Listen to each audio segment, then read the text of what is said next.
Well, as people know, Hezbollah exists as a state within a state.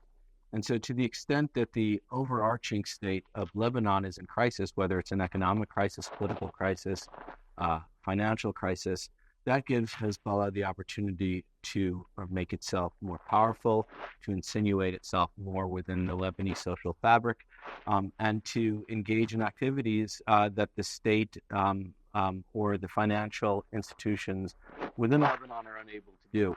Hezbollah, ironically, for an organization that portrays itself as a defender of Lebanon, becomes more powerful the weaker Lebanon becomes, and the more powerful Hezbollah becomes, the weaker Lebanon.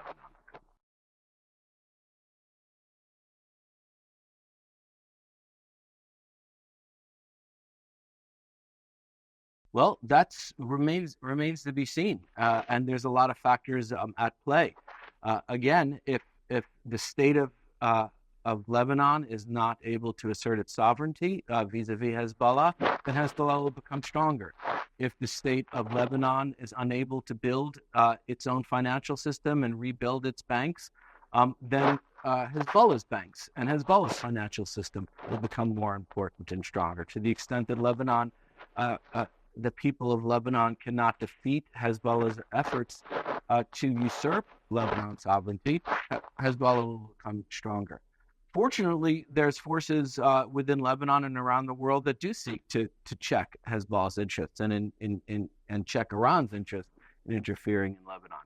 And so there's a battle going on right now between the forces that would like to see Lebanon exist as a sovereign state with its own banks and its own financial system and its own self-determination, and those who would like to see Hezbollah continue it as it has in the past, grow increasingly influential in all those aspects.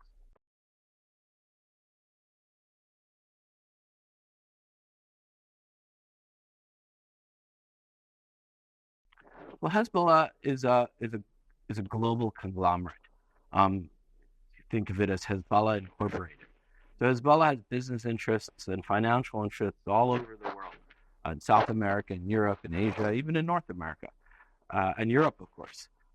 Hezbollah, for the money that Hezbollah makes, including from narcotics trafficking and other illicit activities, that money eventually finds its way back to Lebanon.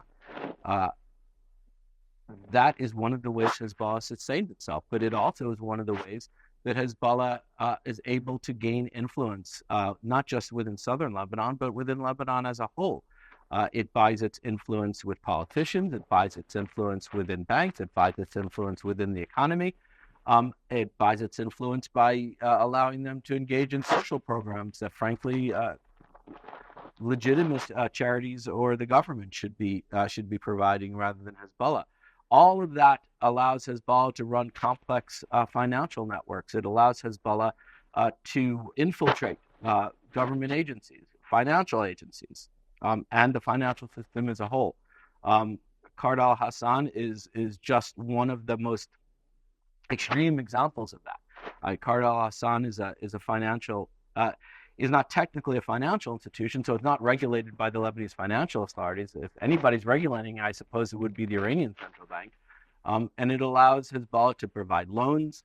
It allows Hezbollah to have people provide accounts, gives them money to invest. It provides them a place to warehouse their money. And the fact that the Lebanese financial system has more or less collapsed over the past few years has allowed Qard al-Hassan to step into the shoes of formerly legitimate banks. And so it's one of the reasons why I think it's so important for the international community and for and for the Lebanese officials to work to reconstruct the Lebanese financial system, to identify the legitimate banks, identify the legitimate financial players, and allow them to provide the types of financial services that right now, unfortunately, Qard al-Hassan was providing until until it was at least physically destroyed.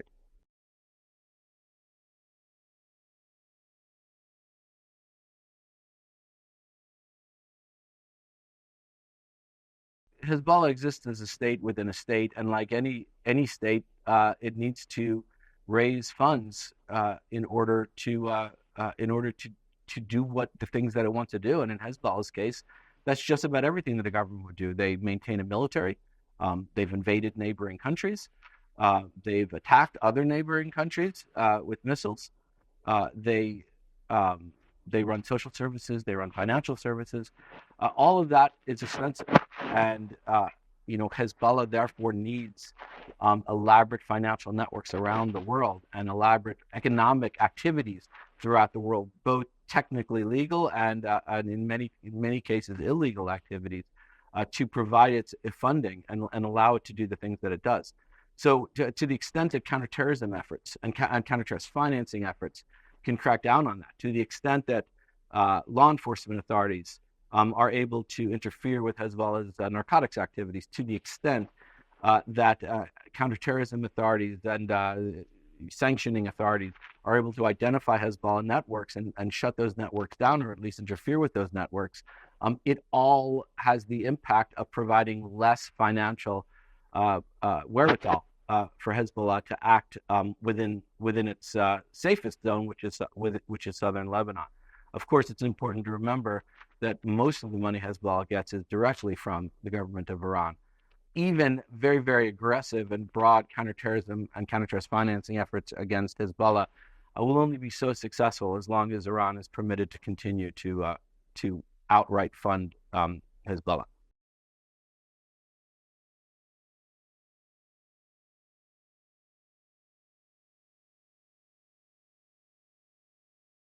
Qard al-Hassan acts as a financial institution, even though it's technically not. I mean, it was established. It was supposed to be an NGO when it was established in the 1980s. It's grown into a financial institution, which did all the things that financial institutions do: take deposits, make loans, become part of the community in Lebanon. And unfortunately, when the Lebanese financial system crashed over the past few years, because Qard al-Hassan is not technically part of the Lebanese financial system, it was able to step in and grow in size and grow in importance and provide a lot of the financial services that the legitimate Lebanese financial system has been unable to provide. Again, another reason why it's so important to ensure that there is a legitimate Lebanese financial system with real, legitimate, trustworthy banks, so that people in Lebanon are not dependent on the largesse of Hezbollah and a so-called quote unquote financial institution that receives huge parts of its funding from illegitimate activities, from illegal activities, and in certain cases directly from some terrorist regimes.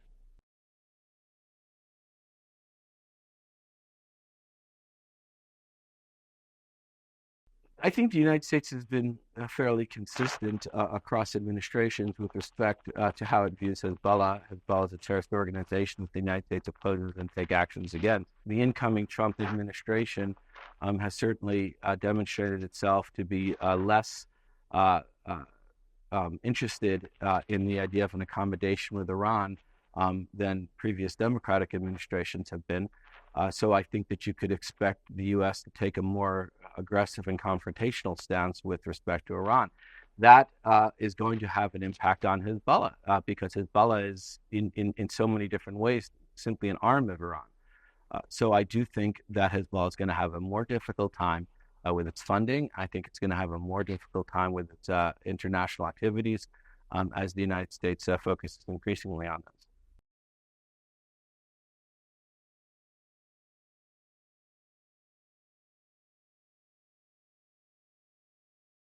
The United States has long had many different types of sanctions against many different types of Hezbollah entities all around the world. Again, Hezbollah is a global corporation. It's a global conglomerate. Its purpose is to raise funds and transfer those funds into Lebanon so Hezbollah could use them to perpetuate itself and to finance its activities, whatever those activities might be throughout Lebanon, whether it's bribing government officials, whether it's engaging in illegal activities, whether it's engaging in military activities, whether it's to support terrorist activities around the world. All of that is expensive, and its broad global financial network allows it to support that, in addition to the money that it receives directly from Iran. The more aggressive the United States and the United States allies are in terms of trying to interfere with those global financial networks, the less money Hezbollah has, and the less capable Hezbollah becomes. Qard al-Hassan is an important part of that picture, because Qard al-Hassan is where the money comes and how a lot of the money is then dispersed. So the less money that comes in, the less importance Qard al-Hassan will have. But again, it's important to remember that regardless of all the global anti-terrorism, antitrust financing activities that the United States engages in, and the United States partners engage in, Hezbollah receives a substantial portion of its budget directly from Iran, and that's something that will have to change if we want to see Hezbollah be completely neutralized.